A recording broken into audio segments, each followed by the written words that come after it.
Okay, this is 10L question 6.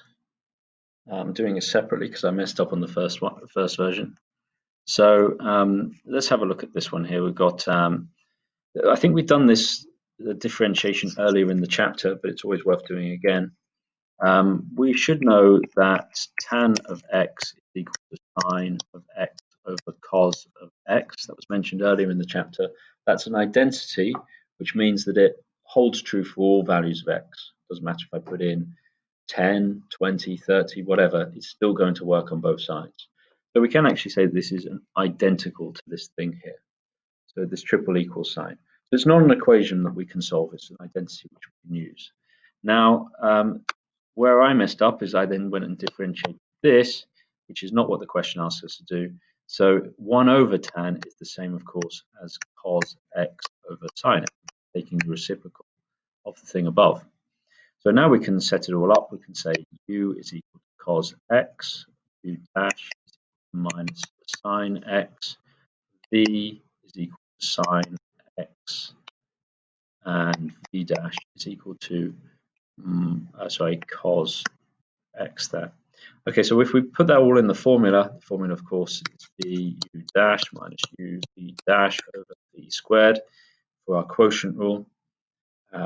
Then we're going to get minus sine squared x minus cos squared x, all divided by sine squared x, and that's now going to be your f dash x that we're getting out here.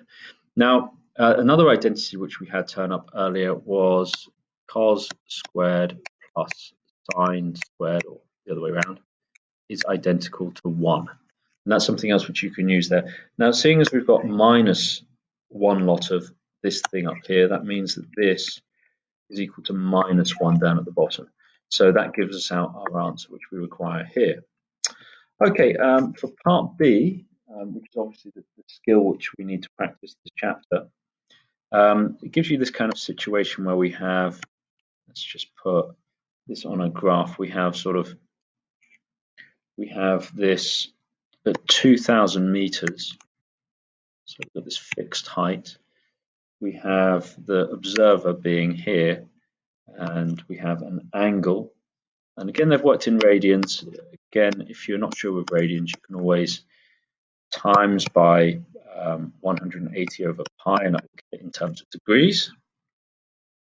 But we can work completely in radians for this question. And this essentially our height in this case is going to be our 2,000, and we're interested in how fast is the plane traveling.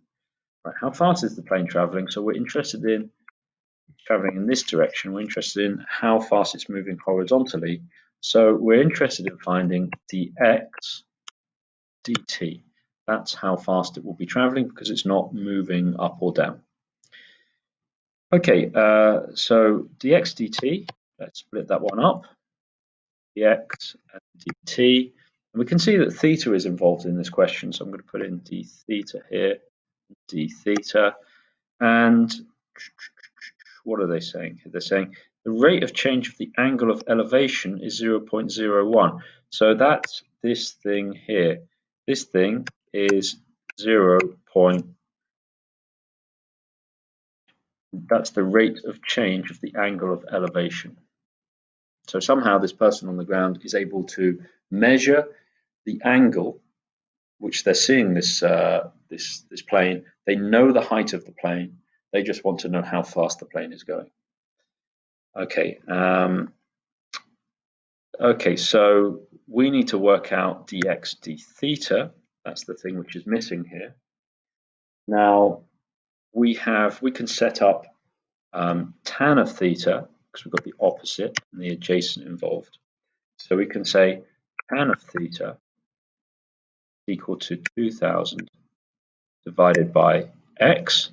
And if we rearrange this one, we can say x is equal to 2,000 over meter, 2,000 over tan of theta. Now, the reason why I put it like that is because I see that the previous part of the question has 1 over tan theta. So I see that that's something that I can differentiate. We just have this extra times by 2000 involved. So now, interestingly as well, this is x, and we don't normally differentiate x. But x is just our function that we're interested in here. We could have called it y if we wanted to instead. So dx d theta, dx d theta, I was just struggling to fit it in. It's going to equal to minus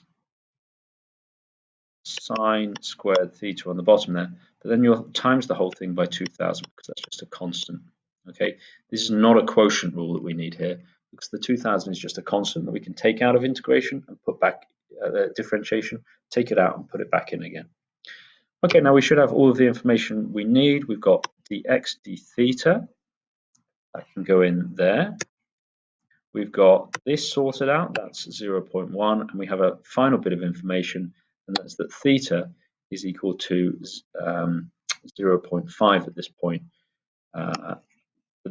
where we're making these measurements. So now we can work out the answer to dx dt. Guys, thank you for listening to that one. These are tricky questions. Go through them really carefully.